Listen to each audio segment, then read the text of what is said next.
श्री संत निवृत्तीनाथ महाराज पालखी सोहळ्याच्या कडक बंदोबस्तामध्ये तैनात असलेल्या नाशिक रोड गुन्हा शोध पथकानं अहिल्यानगर पोलिसांच्या मदतीनं एक मोठी कामगिरी केली आहे.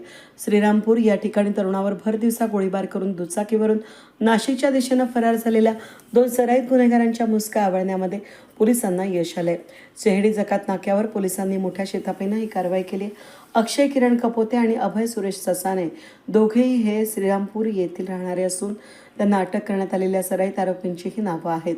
पोलिसांनी दिलेल्या माहितीनुसार गुरुवारी 2 जुलैला दुपारी 11 ते 12च्या दरम्यान श्रीरामपूर या ठिकाणी शुभम यादव या तरुणावर जुन्या वादातून संशयित आरोपी अक्षय कपोते आणि अभय ससाने यांनी गोळीबार केला होता. या घटनेमध्ये शुभम गंभीर जखमी झाला असून त्याच्यावर अहिल्यानगर या ठिकाणी उपचार सुरू आहेत.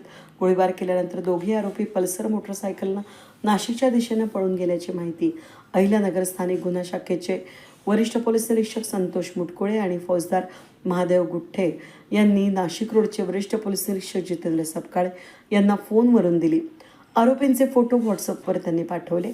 वरिष्ठ पोलीस निरीक्षक जितेंद्र सपकाळे, पोलीस निरीक्षक अतुल चौधरी आणि गुन्हा शोध पथकाचे सहाय्यक निरीक्षक प्रवीण सूर्यवंशी, विशाल पाटील, सागर आडणे, महेंद्र जाधव, अरुण गाडेकर, रोहित शिंदे, योगेश रानडे हे नाशिक पुणे हायवेवरील चेहडी जकात नाक्यावर पालखी बंदोबस्तात असतानाच सतर्क झाले. मिळालेल्या फोटोंच्या वर्णनावरून पोलीस पथक येणाऱ्या जाणाऱ्या वाहनांवर कडी नजर ठेवून होते. त्याचवेळी एक पल्सर मोटरसायकल संशयास्पदरित्या येताना दिसली. त्यावर बसलेल्या दोघांनी आपले चेहरे लपवण्याचा प्रयत्न केला.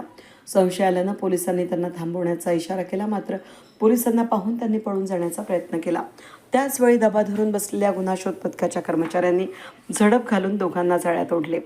त्यांची कसून चौकशी केली असता त्यांनी आपली नावं अक्षय कपोते, अभय ससाने अशी सांगितली. अहिल्यानगर पोलिसांच्या फोटोंशी चेहरा तंतोतंत जुळल्यानं पोलिसांनी तात्काळ ताब्यात घेतलंय. पुढील कायदेशीर कारवाईसाठी दोन्ही आरोपींना अहिल्यानगर LCBच्या स्वाधीन करण्यात आलं आहे. वेद न्यूजसाठी प्रतिनिधी अनिल गुंजाळ, नाशिक रोड.